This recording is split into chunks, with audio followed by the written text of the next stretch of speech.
Oi, eu sou a Nandinha. Antes de começar o vídeo, veja se você está inscrita no canal e se o sininho está ativado. Se você não está inscrita, o que está esperando? Inscreva-se e acione o sininho. Namastê!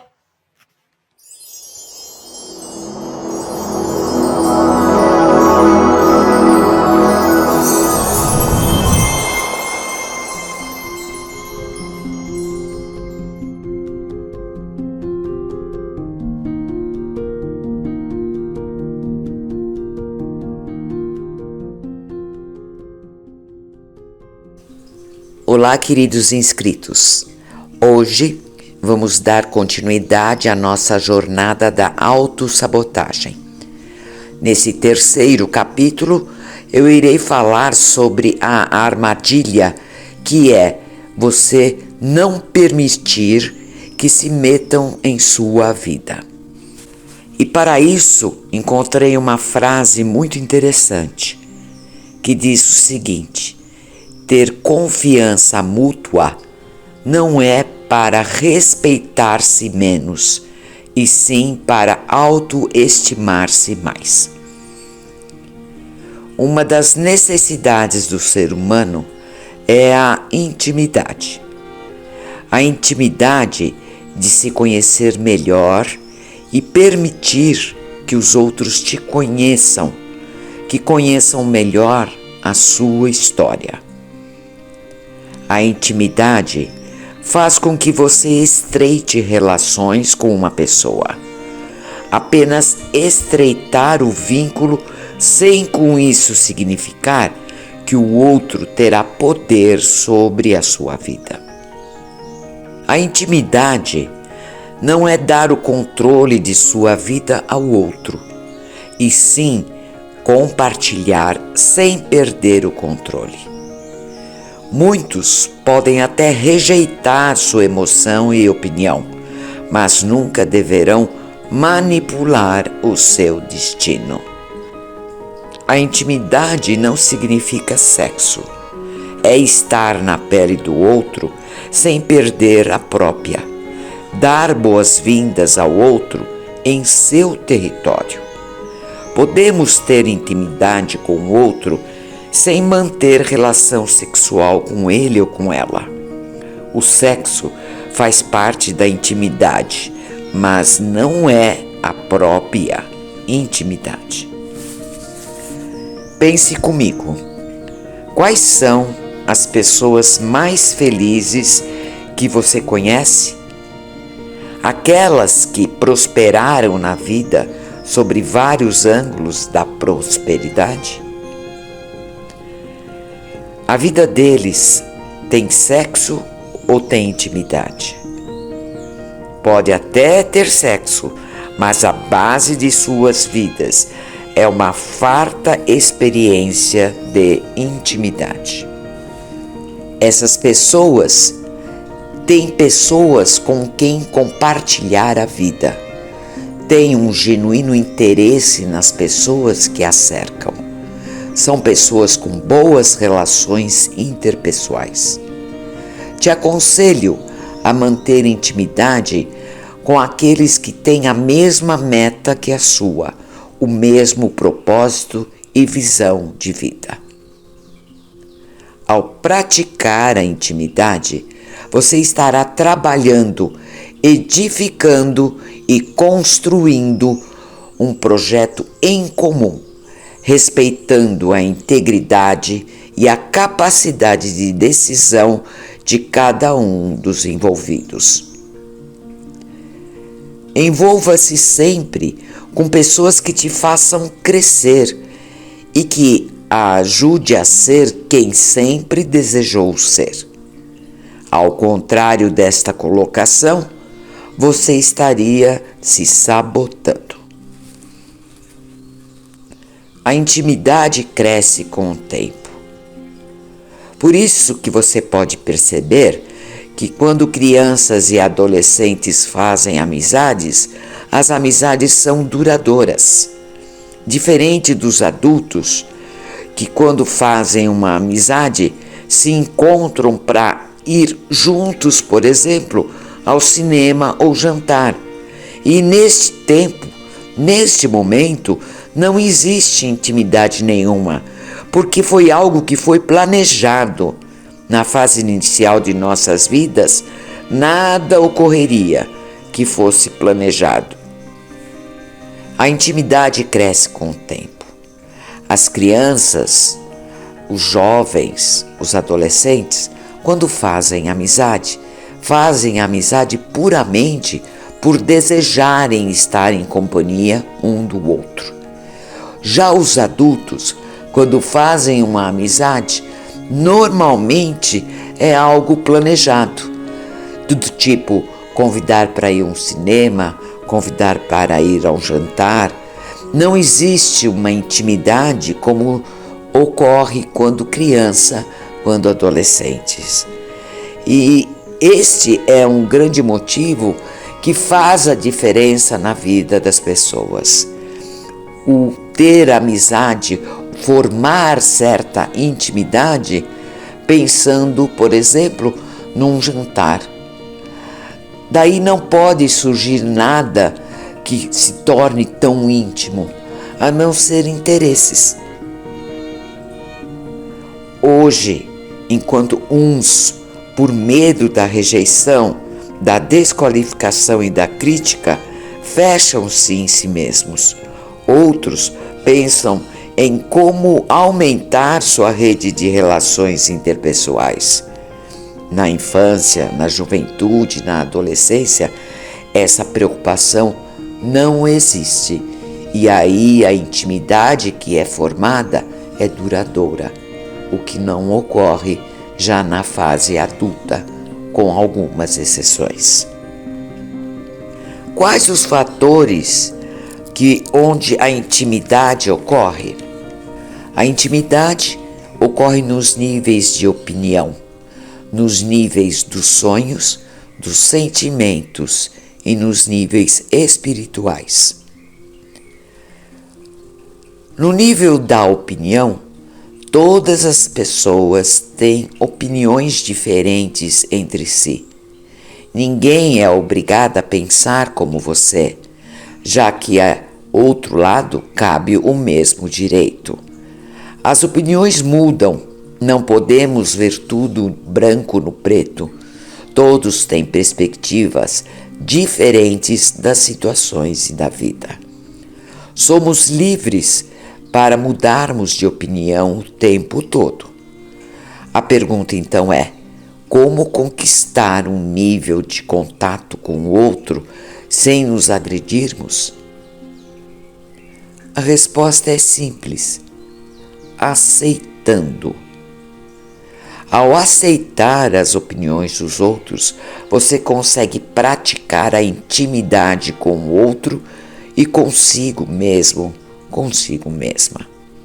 Ao aceitar a opinião do outro, não significa que você compartilha, e sim que você respeita a forma de pensar do outro e o seu sentimento.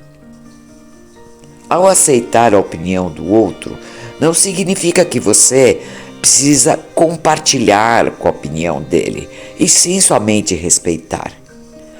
Ao aceitar as diferenças, sua mente se abre para entender porque o outro pensa como pensa.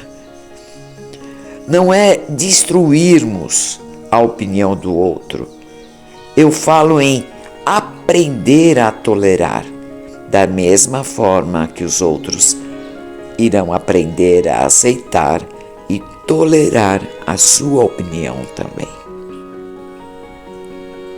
No nível dos sonhos, os sonhos fazem com que movimentemos a nossa vida. Talvez você esteja pensando: por que ninguém conta seus sonhos e projetos para mim? Talvez seja por causa da sua falta de aceitação para com a outra pessoa. Evite criticar os sonhos dos outros.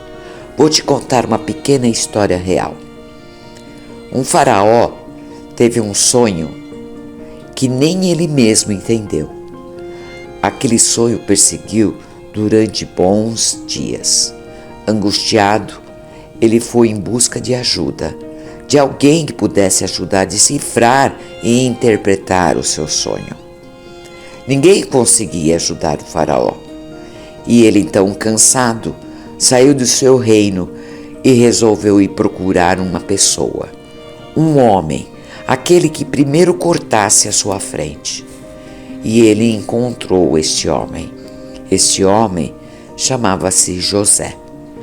José então ouviu o sonho do faraó. Não o julgou, nem criticou, só ouviu e entendeu a necessidade do faraó, que tinha que falar, somente falar sobre o seu sonho. Com isso, este homem ajudou a dar sentido ao sonho do faraó. Hoje, José é o novo ministro da economia da região. Mas por que José tornou-se um ministro? Porque este homem soube ouvir. Ele tornou-se, ouvindo, íntimo do faraó, íntimo com a visão e o sonho do faraó. Por sua vez, realizou seu próprio sonho, que foi de ser um grande homem ao lado do faraó. Neste caso, houve emoção e ação certas que corresponderam ao sucesso de José. No nível dos sentimentos, precisamos aprender a escolher o que vamos dizer, a quem e a forma como faremos. Ao escolher o melhor momento e a forma, isso irá beneficiar a intimidade entre as partes. Para você se abrir emocionalmente para alguém, é necessário ter aceitação por parte de você das diferenças existentes entre você e a outra pessoa. O que se sucede é que, por causa da confiança que se instalou naquele momento, o seu sentimento abrirá caminhos para você contar tudo o que se sucede por causa da confiança que foi estabelecida. E no nível espiritual, a intimidade nesse aspecto deverá ser tratada com muito mais respeito. O nível espiritual é a maneira como cada pessoa vive sua fé, quem é o seu Deus e como vai compartilhar suas crenças. Muitas vezes é neste momento que a espiritualidade se transforma em distanciamento à prática da intimidade. Isso pode ocorrer por 3 grandes motivos: fanatismo, que fecha as portas ao diálogo; o silêncio, que é através da vergonha que a pessoa sente da sua fé; ou a crítica, quando esquecemos-nos que a fé se expõe e não se impõe. Resumindo o vídeo, o medo de sermos enganados ou de ficarmos expostos diante dos outros ou em desvantagem pode nos levar ao caminho da autossabotagem. Não devemos deixar que essa armadilha mental nos sabote, nos detenha e nos transforme em pessoas temerosas e incapazes de estabelecer vínculos saudáveis e relações interpessoais efetivas. A intimidade não é ceder, e sim relacionar-se respeitando sua própria individualidade e a do próximo. Você não precisa convencer a ninguém. Cuidado, então, com os manipuladores da intimidade. Eles fazem-nos acreditar de que o que eles vendem é o melhor para nós. Eles julgam saber o que nos convém e dizem que fazem tudo para o nosso próprio bem. Essa armadilha é bem perigosa. Os manipuladores externos ou internos a você agem e nos fazem acreditar que a culpa ou o erro nunca está fora, e sim dentro de nós. Muitas vezes você prefere ser aceito pelo que você não é, para não correr o risco de ser julgada ou julgado pelo que você é. Mas, na realidade, isso não é certo. Só a você compete escrever o curso de sua história e desenhar a sua própria vida. O autor e roteirista da sua obra são você. Pense nisso. Agradeço a sua companhia. No próximo capítulo, falarei sobre a quarta armadilha, que é quando se pensa: sem você eu não existo. Se gostou deste vídeo, dê seu like, inscreva-se no canal e compartilhe esse vídeo nas suas redes sociais. Nos encontraremos no próximo vídeo. Grande abraço, namastê e meu muito obrigado.